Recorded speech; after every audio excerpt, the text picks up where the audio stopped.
पाकिस्तान के दिफाई निज़ाम में एक और इजाफा। पाकिस्तान ने अब्दली मिसाइल का कामयाब तजुर्बा कर लिया। मिसाइल 450 किलोमीटर जमीन से जमीन तक मार करने की सलाहियत रखता है। ISPR के मुताबिक तजुर्बे का मकसद ऑपरेशनल तैयारियों और तकनीकी पहलुओं की जांच था। अब्दाली मिसाइल जदीद सिस्टम से लेस है। सदर मुमलिकत, वजीर आजम, chairman joint chief of staff और सर्विसेज की कौम और इंजीनियर्स को मुबारकबाद।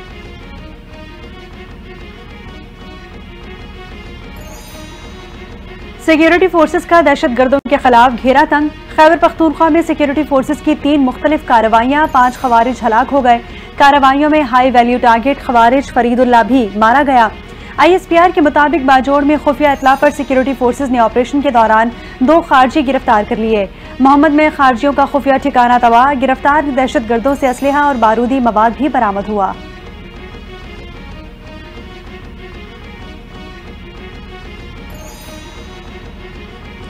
सदर मुमलिकत और वजीर आजम का खैबर पख्तूनख्वा में 3 मुख्तलिफ कामयाब कार्रवाइयों पर सिक्योरिटी फोर्सेस को खिराज तहसीन। सदर आसिफ अली जरदारी ने कहा कि दहशत गर्दों के मुकम्मल खात्मे तक सिक्योरिटी फोर्सेस की कार्रवाइयां जारी रहेंगी। दहशत गर्द अनासर के खिलाफ और खात्मे और मुल्की दिफा के लिए हमारा आज़म खैर मुतसलसल रहेगा। वजीर आजम के 5 खारजियों को हलाक और 2 को गिरफ्तार करने पर सिक्योरिटी फोर्सेस की तारीफ। बोले, इंसानियत के दुश्मनों के मजमूम मज़ाइम को इसी तरह खाक में मिलाते रहेंगे।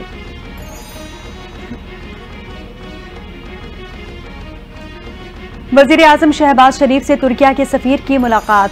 अमन व अमान की मौजूदा सूरत हाल में पाकिस्तान की हिमायत और खिते में अमन के मुतालबे पर शुक्रिया अदा किया। वजीर आजम शहबाज शरीफ ने कहा, पाकिस्तान के लिए तुर्किया की हिमायत तारीखी और गहरे ताल्लुकात की आगाज है। पहलगाम वाक़े के बाद भारत की इश्तियाल अंगेजियों के बावजूद पाकिस्तान का रद्द-ए-अमल जिम्मेदाराना रहा। भारत ने पहलगाम वाक़े की तहकीकात की पेशकश का जवाब नहीं दिया।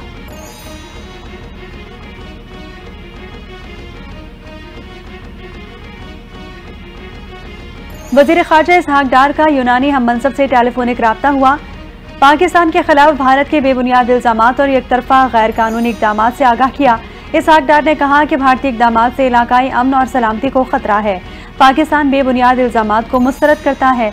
यूनानी वज़ीर ख़ारजा ने कहा, पाकिस्तान की तरफ से पहलगाम हमले की गैर जानिबदार शफाफ तहकीकात की तजवीज़ का खैर मकदम करते हैं। पाक यूनान वज़ीर ख़ारजा का सलामती कौंसिल के गैर मुस्तकिल अरकान के तौर पर राब्ते बरकरार रखने पर भी इत्तफाक।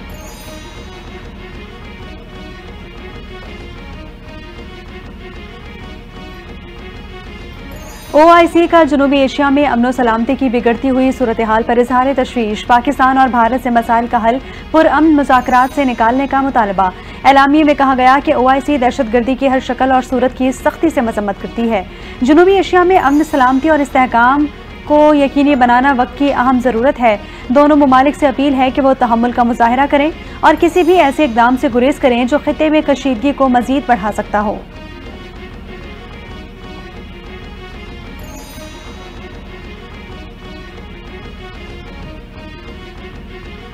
भारत से बढ़ती कशीदगी। पाकिस्तान ने सलामती कौंसिल इजलास बुलाने पर गौर शुरू कर दिया।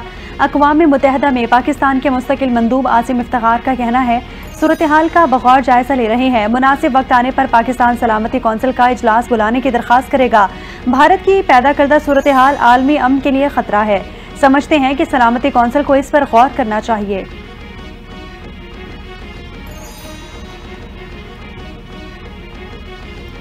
भारत ने पाकिस्तान के खिलाफ एक और ओछी हरकत कर डाली। पाकिस्तान से तमाम अशिया की बराह रास्त या बिलवास्ता दरामद पर पाबंदी लगा दी। भारतीय वजारत तिजारत से बयान में कहा कि फॉरेन ट्रेड पॉलिसी 2023 में तरमीम करते हुए पाकिस्तान से हर किस्म की अशिया के बराह रास्त या बिलावास्ता दरामद पर ताहुक्मसानी पाबंदी आयद की है।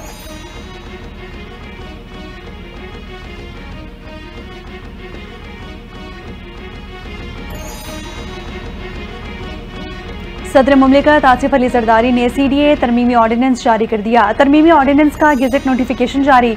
मुआवजा सिर्फ नकद नहीं बल्कि ज़मीन या दीगर शक्लों में भी अदा किया जा सकेगा। डेप्यूटी कमिश्नर ज़मीन और बिल्डिंग्स के लिए अलग अलग कॉन्ट्रैक्ट अबॉर्ड करने के मुजाज होंगे। तरमीमी ऑर्डिनेंस से मुतासरीन की बहाली और आबादकारी को कानूनी तहफ़्फ़ुज़ हासिल होगा। ताख़ीर से अदायगी पर 8% सालाना इजाफी मुआवजा अदा करना पड़ेगा।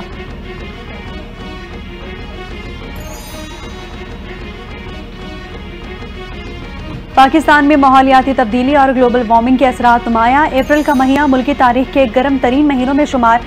महकमा मौसमियात के मुताबिक अप्रैल 2025 मुल्क के 65 साला मौसमियाती रिकॉर्ड में दूसरा गर्म तरीन महीना रहा। दर्जा हरारत औसतन मामूल से 3.37 डिग्री सेंटीग्रेड जायद रिकॉर्ड किया गया। मौसमियाती माहिरीन ने सूरत हाल को खतरनाक करार दे दिया।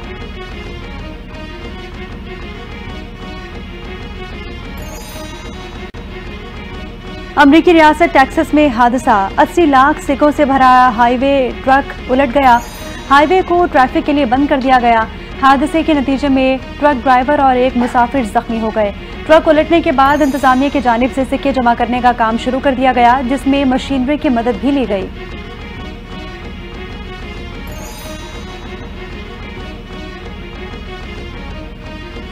सिंध पुलिस के कमांडो बॉक्सर शहीर आफरीदी ने भारतीय बॉक्सर को धूल चटा दी।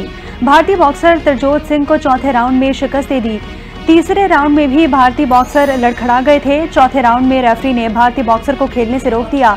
फतह के बाद शहीर आफरीदी का शुमार दुनिया के 50 बेहतरीन बॉक्सर्स में होता है।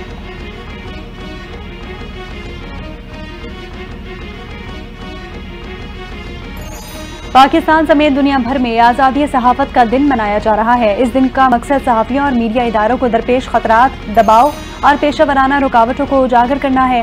पाकिस्तान में सहाफ़ियों को सेंसरशिप, गिरफ्तारियों और तशद्दुद जैसे संगीन चैलेंजेस का सामना है। सहाफत की मौजूदा आज़ादी किसी की दी हुई नहीं, बल्कि ये सहाफ़ियों की जद्दोजहद का नतीजा है। सहाफ़ती आज़ादी के लिए कोड़े खाने वालों, जेलें काटने वालों और दबाव के सामने न झुकने वालों की जद्दोजहद आज भी तारीख का हिस्सा है।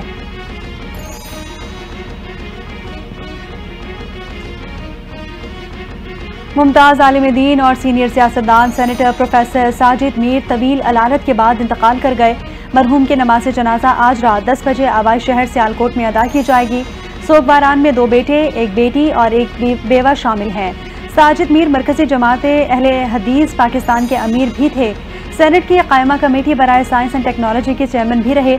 सेनेटर प्रोफेसर साजिद मीर की वफात पर दीनी और सियासी हलकों में गहरे रंजो गम का इजहार।